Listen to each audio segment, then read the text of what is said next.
In this demonstration, we're going to create a new Analysis Services project and add a data source to our project. Now notice that I have open Microsoft Visual Studio, but actually this is Business Intelligence Development Studio that you access from the Program Group for Microsoft SQL Server 2008 R2.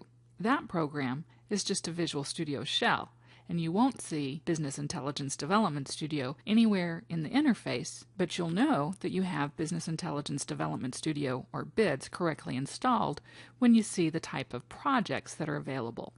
So let's create a new project. We'll go to the File menu and select New, and then Project.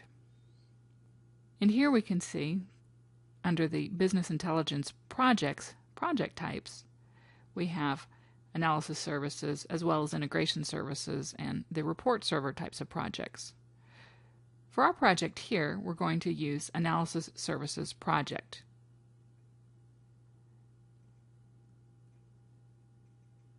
And I'm going to name this SSAS Basic Model. And I'll store it in the default location, my Visual Studio 2008 Projects folder. So now I have an empty solution for a project named SSAS Basic Model, and I'm going to add a data source. So I'll right-click the Data Sources folder and select New Data Source. Almost everything we do in the Analysis Services project starts a wizard. So here we see the data source wizard, and we'll click the next button to begin. Here's where we define data connections. If we already have data connections created on our workstation, they'd appear here in a list. But since I have none, I'll create a new connection. And here we have the Connection Manager dialog box. The default provider is the SQL Server native client, but you can see that we have other .NET providers as well as native OLADB drivers.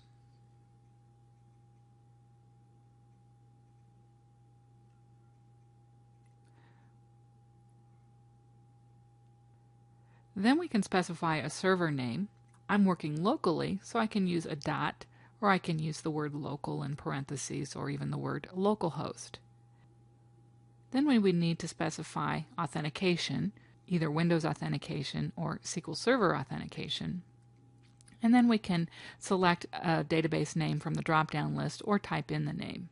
We're going to be using a top-down design approach in this module, so I'm going to use an empty database that I've created for use in the demonstrations in this module. And it's called SSAS Basic Model.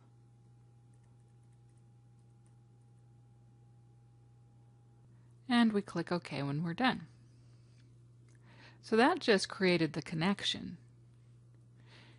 Now we need to complete the data source wizard. In addition to providing connection information, we need to provide impersonation information. We can hard code credentials. Maybe we have a domain account that we want to use when we want to connect to our data source and execute the processing. Or we can use the service account that's been established for running the Analysis Services Windows service. Using the credentials of the current user will work fine as long as we're within the BIDS environment, but when we go to deploy our project and execute processing on the server as part of a scheduled job, for example, then processing will fail because there will not be a security context for the current user. The fourth option is to use inherit. Once the database has been deployed, we can override the impersonation information in Management Studio for the database. And so by selecting inherit here, we're telling BIDS to go look at those database properties. And if those properties never get changed on the server, then the default is to use the Analysis Services service account. So we'll leave this as inherit. Now we can set the data source name if we'd like to use something different, and we can confirm that the connection string is correct. Then we click Finish. And now we have a DS file in our project. And this is simply an XML file that contains our connection string information as well as impersonation information.